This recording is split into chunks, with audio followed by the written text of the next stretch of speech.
In today's lunch break, we're learning all things oysters, from shucking to pairing them with wine.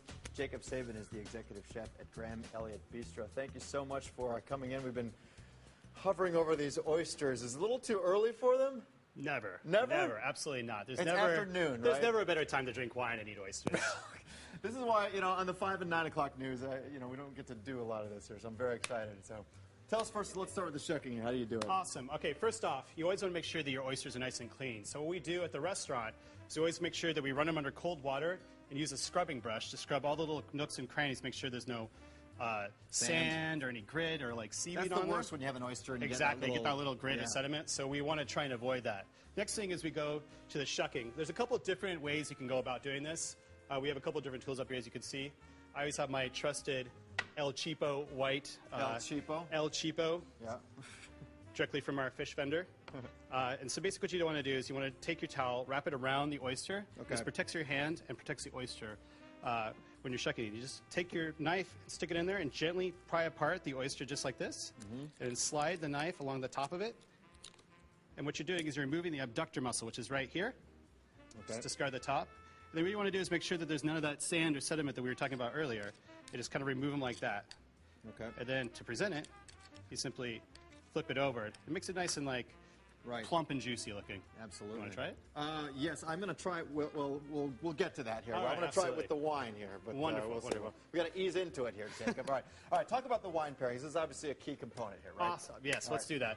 Well, first off, we have these lovely Kumamono oysters, which are off the coast of BC. They have nice, fresh cucumber and lime zest flavor, which I think is going to pair really lovely with this Crossings Sauvignon Blanc from Marlborough in New Zealand. Okay. So if you want to take a little sip. All right. Usually I have oysters with scotch, not going to lie. Tanya, get me a scotch, please. Cheers, all right, thank you. Appreciate that. All right, so the wine first. All right, cheers. All right.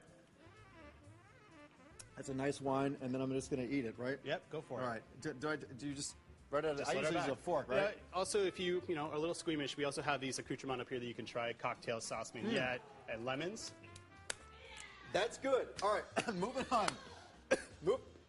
It's good. I like it. I like it. Maybe another sip of wine. Yeah, let's move on. Maybe do that. What's next? All right. All right.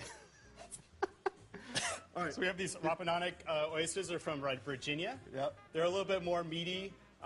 Usually things from the East Coast tend to be a little salty, but these ones are actually really mild. They have a nice, kind of rotund flavor, which is going to pair really well with the Joseph Carr Chardonnay from Sonoma County. Usually go with a white wine with... I do, yeah, but we're also going to try a red wine just to get a little crazy. All right, sip first. Cheers. Sip first. Come on, bring it in. All right. I want a little lemon with this next one here. Can you help me up? Can you hook that up? Please. All right. Let's do a quick little lemon. I have a bet going on Twitter whether or not I'm actually going to eat these, and I'm winning right now. Hand me a fork. You need a fork? All right, and let's talk about, while I'm eating, let's talk about this last one here. Awesome. All right. Okay, the last one we have is a Pinot Noir, also by Crossings from Marlborough. Pinot Noir. Yep, and then we have these lovely Dabob Bay oysters, which are from the northern part of Hookanaw, Washington. Okay. You're going to notice with these that they come from a really clean, cold environment, which means that they're going to have a nice, fresh, clean taste, but then they actually have a lot of flavor profiles like mushrooms and umami, which I think is going to pair really well with this Pinot. Got it. So let's give it a little whirl. Let's do one more here. This is a nice Pinot. Last cheers. All right. All right, nice one. And then that's a pretty big oyster. I usually like them a little smaller here. I'm gonna eat that one after the commercial break, so I don't make a scene in case it's a little too much to get down. What they say about oysters, is it true? Is my wife gonna thank me about an hour after I get home today, or what? I guess. Hey, we were just talking about it. It's okay. I guess you're going to find out? Well, all right, that's fine. Okay, I don't know. I might be fired later here, Jacob, but really appreciate it. Thank you for shedding some light here.